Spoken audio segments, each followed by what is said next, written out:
Hey everyone, Daniel here from the Next Issue Podcast. Hey now, How's it going, Clay? How are you? I'm great. How are you doing?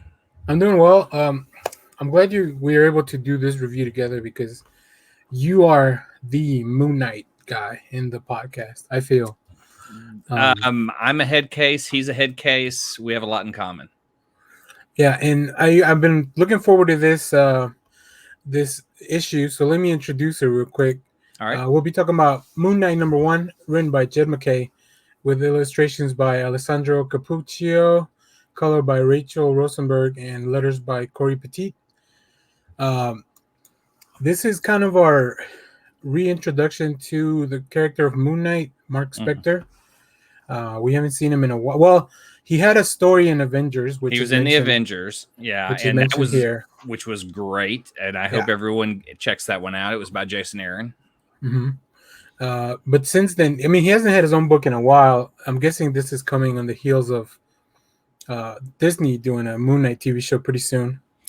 Max Bemis wrote the last issue was issue 200, and I think it was in the last 2 years. 2 years ago, I think. Okay, cool. Just a little backstory in this issue. Let's see. Mark Spector, better known as Moon Knight, has left the god Khonshu in the custody of Asgard, which was really cool touch. An open midnight mission to protect travelers at night. So he's now kind of set up this office in the neighborhood. Yeah. He still considers himself the right fist of Khonshu, although not worshiping the deity as before. Yeah. So stuff ensues after that, which we'll get into a little bit. But overall, what are your thoughts of the comic? I thought it was great. I mean, the hardest part of Moon Knight is recapping his backstory. Even if you just bear it down to a guy who has this multiple personality disorder, they were able to encapsulate so much in just the first issue to say, this is who this guy is. And so if you've never read Moon Knight, this is a great jumping on point. Yeah, I like that. It appears that Mr. Knight is the main personality in charge when he's not out doing stuff. But you also see him in his Moon Knight costume too. So it's interesting because he will wear different clothes depending on the personality. Yep. And here, let me bring up this panel. I like the way they recap the story. Through therapy. Yeah.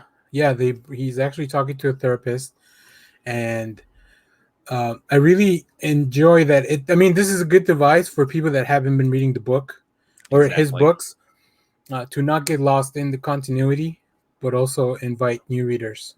Yeah.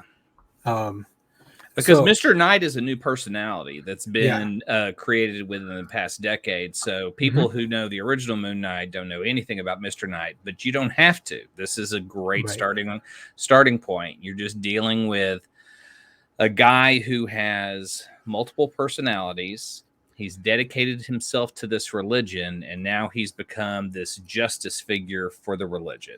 And it's weird because he's protecting the people who walk at night, and that puts him in touch with vermin. He's almost like he's like your neighborhood Ghostbuster, but he just gets rid of super trash, vermin, vampires, anything that any of the riffraff. Yep. But then he also has a code about it.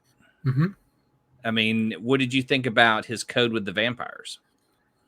Oh, I mean, I like that he made the decision to, because like he said, they didn't choose to be there. They were hostages. I like that one of them even mentions, I'm a vegan. I was a vegan before being turned, right? Which I think that's she becomes like his assistant in the agency. Yeah. I forget her name, but I like that. I like that little touch of like he touches people's lives, but they're not fully out of his life immediately. I love the opening with the vampires, how he basically being a vampire is like being part of multi-level marketing schemes. Yeah. That, okay, now that I brought you on, you need to bring on 2 more people, and then they'll take care of you. So yeah. since we're talking about that sequence, I do want to touch on the art because I think Alessandro did a fantastic job. Here we have. Let me show you a few panels. Here's the vampires in the van, and I love this of Moon Knight just kind of like flying out, but if you're not paying attention, you could really think it's just like, like these dudes are oblivious up until this guy says, "What the hell?" I love the little touch of the rearview mirror. Yeah, you can see the hostage / new vampires. But in both panels that you had for Moon Knight, his color is almost glowing out of just grays and blacks. Just not a lot of color in this book. Yep. But I also like that the book. I really like the way they do the detail, because the like you were saying, from far away, he really reflects the light. But in contrast here, when he does get to the all the shadows and all the shading and all the work, like this is a really, I like to see some, I guess, uncolored pages to figure out where all the shades come from, if that's something that the artist put in or is something the colors worked in. I love the look. The closer it gets, it reminds me of a buddy of mine, Justin Stewart's art. Oh yeah. What other things did you? I mean, not knowing a lot about Moon Knight, you came out of this with a lot. I did. I mean, I like their story they're setting up, because they're setting up multiple things there. They're setting up this agency. He also runs into a doctor that we get. I won't spoil the ending because it's something pretty cool. But I will say this. I feel like this is an introduction to a new character. So key issue, as they call it. So go ahead and get your Moon Knight #1.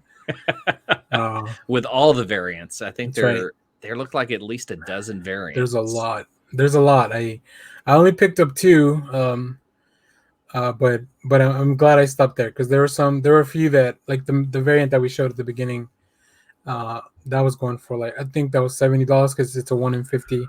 Damn. Yeah, but I really like and I like that Moon Knight never stops. Like he never forgets that it is because of Kong Shu that everything is happening. Right. I like the concept that he talks to the therapist as like, can you even die? And he doesn't even know himself. Right. He's right. come He back believes Khonshu brought him back originally to serve him. So, and he's died twice. Yep. And been brought back from those deaths. So the purpose to serve is still there because he's gotten his life back 3 times. Yep. So it's really cool, but I also really appreciate you can really tell the distinct, I guess, personalities that Mark Spector houses, from the really aggressive, menacing Moon Knight like we have on this one. Right. I love this panel. Yeah. I love that he's got a stake, like he came ready to play. Right. But then the contrast when we see him at the beginning as Mr. Knight. I love that page. I saw that page before I even saw the comic, and I was like, I don't know where this is from. Is this from the intro to, Mr. Knight?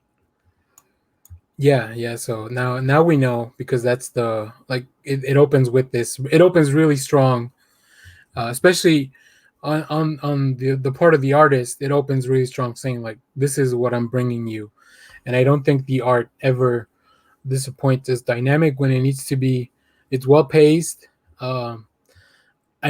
There's been some other issues where we have some weird paneling, but I don't think this is a more straightforward story than whatever maybe something like Jeff Lemire would be writing, where the paneling would need to be a little bit weirder, less traditional. But it's a very traditional, like heroes for hire type of story, it feels like, almost.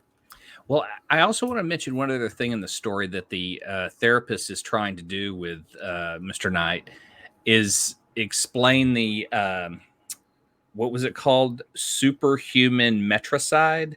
Oh, yeah. The brainwashing of superheroes. And she references 2 heroes, or 1 hero, 1 assassin in the Marvel Universe, that I guess, has had experience with being brainwashed, and so she may be alluding that he's brainwashed, and then do we have an unreliable narrator? Are we having someone tell us everything from Moon Knight's perspective, but it's a brainwash job from somebody we don't know yet? Yep.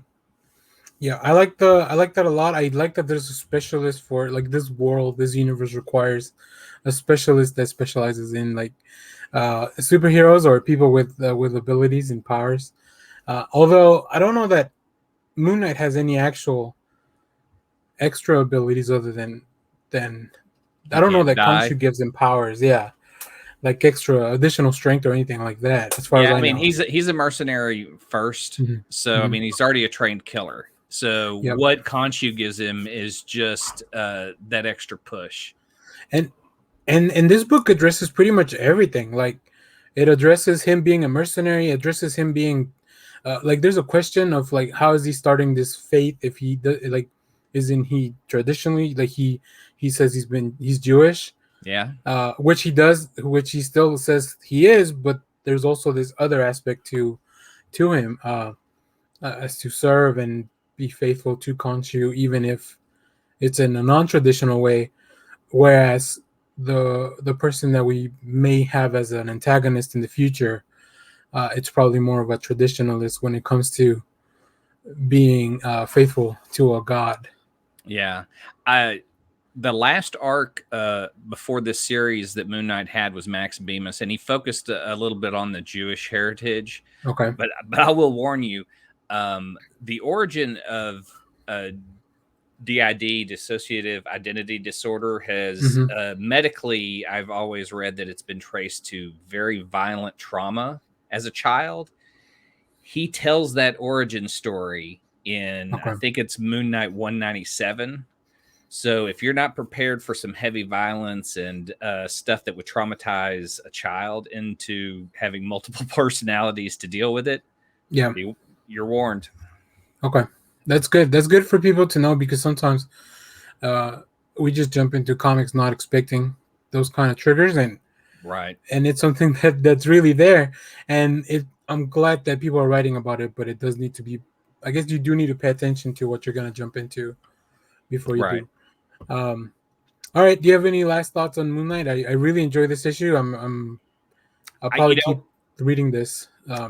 I didn't know Jed MacKay other than a series I read during the War of the Realms, and I loved that. So I was kind of excited to see this. I wasn't sure about the art, but it really held up. I liked the way everything. I really loved Vermin. That was cool. I haven't seen Vermin in a while, and Vermin apparently has learned how to clone himself, and there are a lot of them. And it looked really interesting. Cool. So like I'm, after just reading this first episode or first issue, I'm excited. Yeah, well, if people want more Jed MacKay, he has been writing Black Cat. This really makes me want to go back and now read Black Cat because there's like 12 issues out there, and I'm not surprised that a character like Black Cat has been able to hold a series for that long with such a strong writer behind it. Yeah.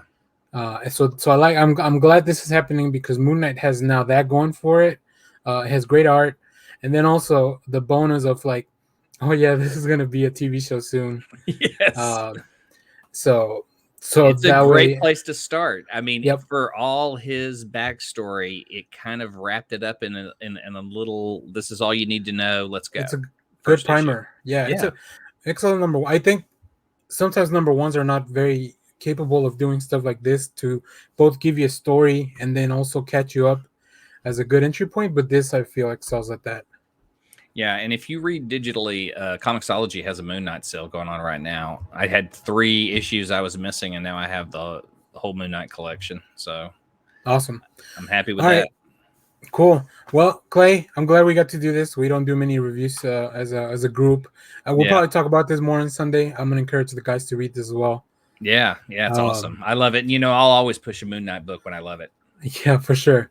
All right. Well, thanks everyone for watching. Remember to share, like, comment, and subscribe. Hit the little bell so you know when we go live on Sundays, most Sundays. And we are doing a giveaway. A lot of the details are on the description of the video. You can check out our Patreon. that immediately enters you into the giveaway. And Clay made a video that we have on our YouTube page, so you can see what kind of prices we're giving out. So thanks for watching, everyone. Bye bye.